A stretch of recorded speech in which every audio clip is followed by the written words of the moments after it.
let's get to the big trade that happened. We'll discuss the trade, and then we will send it to an interview that Harper did with Joel Vanderland earlier today, who is a big Flyers fan. So he has some interesting things to say about this. But the deal is the Philadelphia Flyers send Cutter Gauthier to the Anaheim Ducks in exchange for Jamie Drysdale and a second-round pick. There's a lot of context to it, Case. Should I go through it? Or yeah, get into it. Okay. Here's the context. Cutter Gauthier allegedly told the Philadelphia Flyers that he would not play for them. After the World Championship in 2022, that's when he said to the Flyers, I'm not going to play with you guys. There was conversation. Danny Briere had some good comments. Torts had a couple comments. Keith Jones, the president of Hockey Ops in Philadelphia, had some comments. Saying that, they weren't exactly sure if Cutter had changed his mind. But then over the last year or so, conversations between the two parties, the player and management, basically dried up completely. They couldn't get a hold of the kid. He didn't want to sign in Philly. He made that decision clear.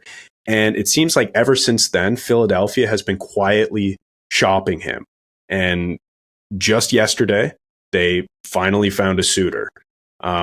Some good comments out of this, by the way. I mentioned Briere, Keith Jones, and Torts, but actually another piece of context I should mention is we talked about this last night, is that Cutter Gauthier was a Penguins fan growing up, who, historically hate the Flyers. So I don't know if that factors in, but there's some good comments here. Danny Briere, I'll read the first one. It was a long time coming. It's been going on for a while. We tried to give him space. We got in touch with him many times, but then he would not communicate. So at some point, we had to make a decision, and then we thought that, we thought that when that happened a few days ago, this was probably the time to get him at his highest value. Meaning, after his incredible performance at the World Juniors, he was at his highest value, and they should pull the trigger, and they absolutely did. He said. This is Danny Briere continuing. He looked at us at the draft and told us he was built to be a Flyer, that he wanted to be a Flyer. And then a few months later, he told us he didn't want to be a Flyer and that he doesn't want to play for the Flyers. When we realized that he refused to talk to us now, it had been months and he didn't want to be a Flyer. He didn't want to be in Philadelphia. So it was time to make something happen. That's Danny Briere, the GM of the team. It's crazy. But a couple more quotes here and then we'll get into evaluating the trade. Keith Jones, president of Hockey Ops, simply said, if you don't want to be a Flyer, you're not going to be a Flyer, which I thought was pretty interesting. And Torts, maybe the best quote of the day, said, I don't know Cutter from a hole in the ground. So I thought that was hole pretty... In the wall. Or a hole in the wall. You're the second person to misquote him today. Wait, who was the first? Chicklets. Did they? Okay, well, this saying I don't is like hole in the Tortorella. ground. I don't like Tortorella? No, it's a hole in the wall. But no, I don't like Tortorella. No, wrong. But don't misquote someone the way they did. Like, that was kind of messed up. They said that he said, I don't know Cutter Gauthier from a glory hole in the wall. Like, okay, I saw that, but that was supposed to be a joke. I know it's a joke, but how many people didn't take that as a joke? Because they're on the internet and stupid. But the saying is hole in the ground. I think that's why I misquote. It's not hole in the wall. I think that's wrong. Maybe it's cultural. Maybe it's, I don't know, Canada, US, who knows. But anyways, it's Highway 28. Yeah. County Road 29. That's what I meant. Yeah. With all of that, Case, give me your thoughts on this entire situation, because I think as it was happening and more information was coming out, we were all kind of shocked that this trade happened. I saw someone say that this is the kind of trade you make when you're really bored and playing franchise mode in NHL, because it's just like, what a random trade. But what were your thoughts on the whole situation? God, I'm a little rusty, as you can tell, because we've been off for a couple of weeks. So I'm going to try to keep this in an orderly fashion, this opinion. But I'll go linear. When I first was told about the trade, it was sent to me. Harper sent it to me. I just said, why? Yeah. And then I replied, why for both teams? Yeah. Because at face value, the trade didn't make sense to me. Philadelphia giving up Cutter Gauthier because Cutter Gauthier, jeez, Gutter Gauthier, dyslexic, speaking. Their second best prospect, by the way. Yeah, who just shined in the World Juniors. I get like strike while the iron's hot if you were going to get rid of him, but I just didn't think that it made any sense for them to trade him. And then also I was kind of shocked that Anaheim would move on from Drysdale when you could really build something great at the back end with Zellweger and Michikov and Drysdale. So it was kind of interesting. And then throwing in a second, you're trading is a 5th overall for a 6th overall and adding a second. It was just kind of wild to see all of it right away. Like my gut was like, why? And then I heard that he didn't want to play for Philly. And then I turned like, I think most of the internet and was kind of like annoyed or like outraged that someone who has never played in the NHL would just decide that they don't want to play for a team. And I've been burnt by this as a Devils fan, but also,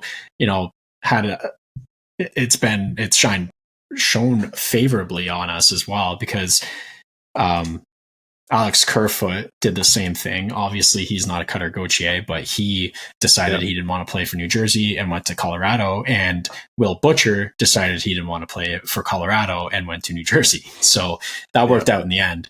But how about the most famous one in Adam Fox too? Like maybe a top 3 defenseman in the NHL, top 5 if you want to argue, best if you want to argue. Like not wanting to play in Calgary, saying I want to go to the Big Apple, and here you go. So right away, I don't like when this happens, but it's fully in their right to do this, and maybe there's some reasons we don't know. But it's all the speculating that's really annoyed me. People attacking Kevin Hayes, saying it's his fault, and then death threats and all that. Did you understand garbage. That? Like, where did that come from? Someone in the Philadelphia organization mentioned that this Cutter Gauthier thing reeked of Kevin Hayes or something like that. It had Kevin Hayes' fingerprints all over it, basically, and then that like spread like wildfire, and then it all Philadelphia scumbags all came after Kevin Hayes, saying that they wish more of his family members were dead, and it's just disgusting. And I mean, I wouldn't, I wouldn't want anyone to be texted that, and I'm just not surprised coming from Philadelphia fans, which is a terrible thing that I'm saying, but it's a sad truth. So that's disgusting. It's all the speculation of why he wouldn't want to go there that's driving me nuts. But I also don't like the lack of communication, especially to two respectable, guys in the industry or in the league, in Jones and Briere.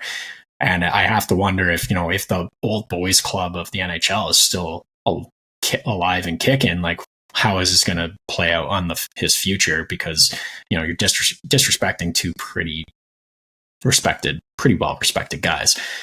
So I don't like that either. But I find it funny. Like I actually have a little bit of a conspiracy theory for you that this is a play by the Toronto Maple Leafs and the Toronto media, because they wanted the News to get away from Willie Nylander, so they paid Cutter Gauthier to do this, and that's why we're not talking about Nylander as much.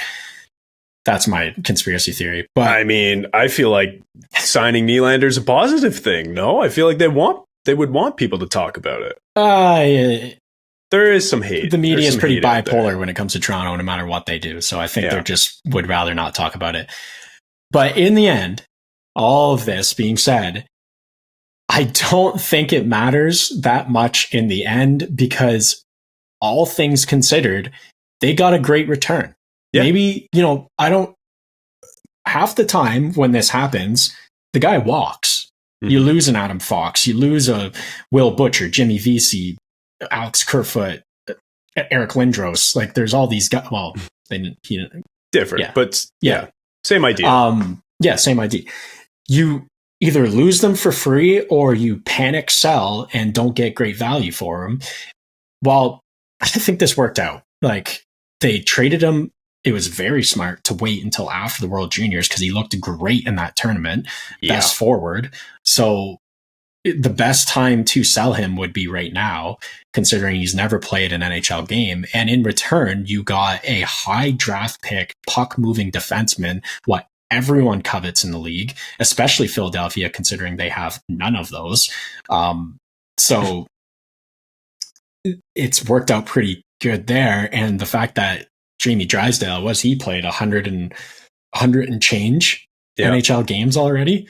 Yeah, he suffered with some injuries so far, but he's looked good, and he's only going to improve at 21 years old. So I think that, and a second round pick on top of that.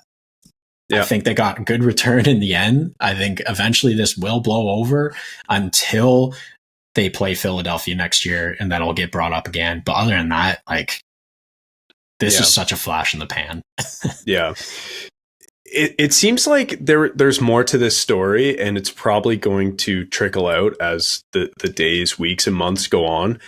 There was a tweet from Elliot Friedman talking about how the relationship between Gauthier and the Flyers had broken down, something to do with the Flyers not wanting to have Gauthier turn pro this year because they didn't want the bonuses on their cap because it would put them over, and they would have had to move a regular NHL body out. That's if Gauthier met those bonuses. So something to do with that. I thought that was really, really weird and shocking because the Flyers were supposed to be rebuilding, or at very least retooling. So why are they pressed up against the cap for no reason and not letting their players who want to play? So that was weird to me. A couple things though. Initially, you mentioned that when you heard, he didn't want to play for Philadelphia, you were a bit annoyed because, how arrogant is that to be drafted to the NHL and then to say, no, I'm going to pick the franchise I play for, or at very least, I won't be playing for the franchise that picked me. How arrogant is that? I was a bit annoyed too. But then, as we've kind of already mentioned, after thinking about it a little bit more, I kind of came around and I was like, you know what? At least he told them. At least he, eventually told them that he didn't want to play so that they could get a good return instead of, like you mentioned, panic selling at the last minute, when the GM smells some blood in the water, or just letting him walk for absolutely nothing. So I thought that was good. Yeah, but it's the other side arrogant. Of that coin is it's pretty self-serving for him to tell them so that he gets traded and then can sign with that team because he wanted to play this year. And the flip side is he waits 2 years until he's a free agent to sign with whoever he wants. And if he wanted to play this year, I don't think he's going to be willing to wait 2 years. That is true, because he'll be too good to not be playing pro hockey. He's just going to rack up Hobie Baker awards. That's no fun. Yeah. And the next thing I wanted to bring up too is did you listen to the Keith Jones interview about all of this? Yeah. Okay. I thought it was really interesting. One of the first things out of Keith Jones's mouth about this whole thing was, I really respect all of the other general managers who I talked to who kept this silent. What did you make of that comment? Because I thought it was odd. I didn't think it was odd. I think it was this type of stuff nowadays, it leaks. Everything is leaking in the NHL, in sports. Then you've got guys looking at flights booked out of LA to Toronto for Ohtani and stuff like that. Something's going to leak because that's just the way it is now. It's too easy. So the fact that this never got out and it's been in the works since the World Championship of 2022. Yeah. That's, or 2023. The World Championship would be. No, it was 2022. It was the 2022 World Championships. And so they've been shopping him for over a year, I guess most aggressively at the most recent draft. And they couldn't find a suitor. But the reason I thought it was so interesting and odd is that if you're a general manager and you know that a player in another team's organization doesn't want to play for that organization, it only benefits you to let other organizations know because it'll drive the price down. So that's why I was just so shocked that whatever few or small group of GMs were talking about this kind of stuff or who had this information wouldn't share it. Will it drag the price down? Or wouldn't you think so? Because then the team trading then the away demand Cutter goes Gauthier, way up, though. but then the team has no leverage. But what team doesn't want Cutter Gauthier? Like, I'm offering a blue chip prospect and a first. I guess I didn't think of it that way. I just thought of the team having no leverage. But I guess that's a valid. Like the fantasy hockey, when I saw that the Sorokin trade today, I was like, I wish I could have jumped in there and offered one draft pick higher. Like, I would have gave a fifth for Sorokin. Yeah. So if I'm the other GMs, I would be like trying to keep this hush hush so I could offer, like Anaheim, I wouldn't tell anyone, because I'd be like, hey, this is the guy we want. We want to build a core four of our own on forward. So we're bringing him in. I'm going to keep this quiet so no one says Jamie Drysdale in a first, you know? Right. So I guess it was in the interest of the teams dealing with Philadelphia to keep it silent, but for selfish reasons. But because for selfish reasons, but then you can also spin it. They're probably spinning it as a respect thing. But it's whatever you want to say. For selfish reasons. For selfish reasons.